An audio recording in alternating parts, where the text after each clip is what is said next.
Hello friends. The title of the article is, What is the lowdown on the goods and services tax? What is it? It's the new system proposed to be rolled out from July 1st this year for taxing all goods and services that you consume. The Goods and Services Tax or GST will replace the myriad local, state-level and central taxes that are built into the price you pay for products, and the service tax as well as cesses that are dovetailed to your outgoes when you dine at a restaurant or pay your mobile phone bills.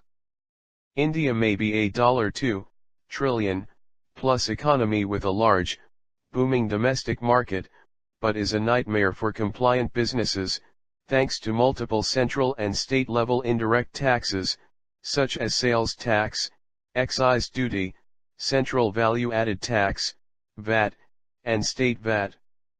The alphabet soup of taxes, differing regulations across 29 states, and difficulties in interstate trade which often involve hours of highway snarls at border checkpoints to collect octroi and check documents, are a recipe for inefficiency and a proven incentive for tax evasion by sticking to the informal sector. As a single tax that would replace all such duties and cesses, the GST will make India a unified market with a common tax structure, instead of 29 fractured markets. One last thing worth noting, petroleum products and alcohol are being kept out of the GST net for now. How did it come about?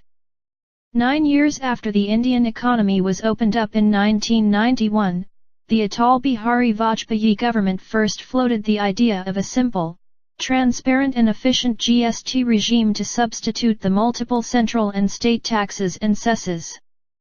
But, like several critical, and often inevitable, reforms in India, the GST took a tortuously long route to reach the cusp of reality, a route marred by resistance, flip-flops and political expediency. April 1, 2010 was the first official target date for kicking off the GST announced by the then Finance Minister P. Chidambaram in the Union Budget for 2006-07. That date was pushed back by a year and later abandoned as certain opposition-ruled states, including Gujarat, stymied the tax reform. However, when Gujarat Chief Minister Narendra Modi became the Prime Minister in 2014, the GST got a fresh lease of life and constitutional amendments necessary to implement it were cleared by the Lok Sabha within Mr. Modi's first 7 months in office. The Rajya Sabha's approval for these changes, however, could only be clinched last August.